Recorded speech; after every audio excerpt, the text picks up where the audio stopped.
దర్శనం కావాలండి, భగవద్ దర్శనం కావాలండి, తప్పించిపోతున్నామండి, భగవంతుడు రూపం ధరించి కనపడాలండి, ఏం చేయాలండి అని అడిగారు.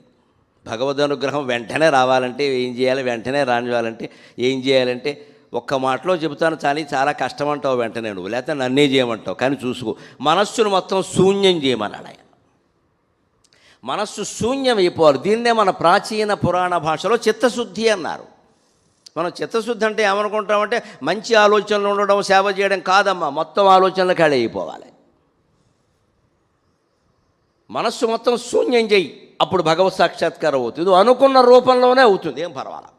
తర్వాత క్రమంగా ఆ రూపం అంతా నీ కల్పనే అని అర్థం అవుతుంది, అది నువ్వే అని అర్థం అవుతుంది. ఎందుకంటే ఏమిటి అన్నాడు, మనస్సును శూన్యం చేస్తే కానీ భగవద్ దర్శనం కాదు. పైగా భగవద్ దర్శనం అనేది ఇలా కనపడాలి, అలా కనపడాలి, ఈరోజు అవ్వాలి, ఏది పూర్ణిమ నాడైతే బాగుండు, కార్తీక పూర్ణిమ అయితే ఈ తిథులు జాతకాల గొడవలు ఉన్నాయంటే నీకు జ్ఞానం లేదు, నువ్వు అజ్ఞానంలో ఉన్నావు.